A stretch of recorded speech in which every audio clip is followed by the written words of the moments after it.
There's a lot of ways of understanding what the promise game is. There's a lot of ways of describing it that are all good. They're all good and all powerful. Because I want to explain something regarding the promise game a little bit more general. One of the common ways of talking about it is self-trust. So many ways people simply don't trust themselves. Even confident people who've been successful in life, there's still areas where they don't trust themselves. So the simple phenomenon of joining the game with the free trial and taking little baby promises in that one area, that one exact area where you don't trust yourself, totally life-changing. Because you will have a series of small little baby wins. And within 4 or 5 of them, you're not even the same person anymore. So it's a way to trick your mind by doing something so simple that it seems insignificant, but it's not insignificant. It's major. And from that comes confidence, momentum, consistency, and all the other various different things. So that's one approach to understanding what it is we're offering. And that particular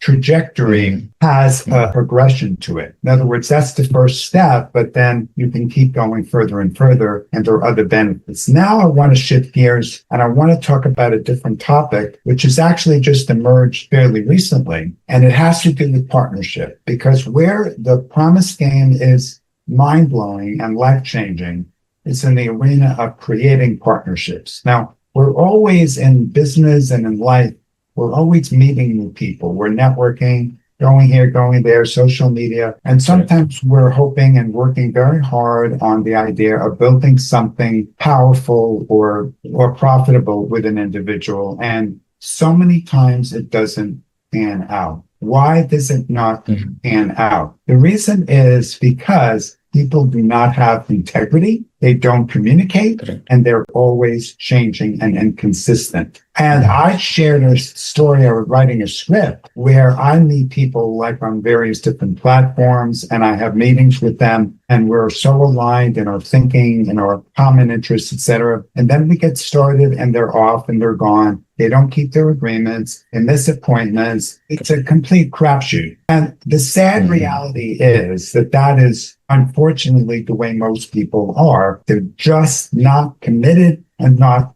consistent. Now, let's look at the flip side. Let's look at examples of very powerful business partnerships that already exist. Where people are already working, they're already making millions, they're already inventing new projects, new software, they're doing great. And if we look really closely at those partnerships, what do we find? We find integrity. People mean what they say what they mean, do what they say, and if they don't do it, they communicate consistently. They communicate, they apologize. They say, I know I promised this for today. I can't do it. I will have it to you tomorrow.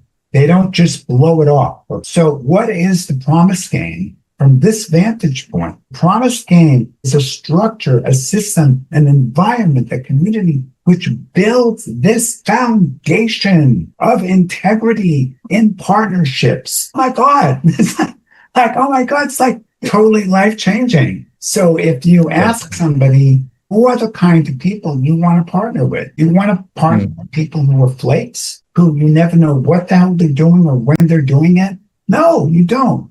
You want reliability. You want consistency. You want people to honor their word, because if somebody, let's say they go very slow, it takes them 3 years to accomplish anything. It's not a concern to me. I don't care. They can take as long as they want. All I care about is the consistency, that they're real. I stand with them. I'm not in limbo. So this is a gift of the promise game, because when you join the game and you play, you're provided with a standard. This is the bar. You might not meet all the standards. And what happens when you don't? You're not judged. You're not criticized. Nobody beats you over the head with a stick, but you get the correction. You keep getting the correction till you reach the standard of what it means to operate with integrity. Then, once you've learned that and internalized it, now you're starting to operate with others in that manner. That is the gift that we're giving people. And there's hundreds of other gifts.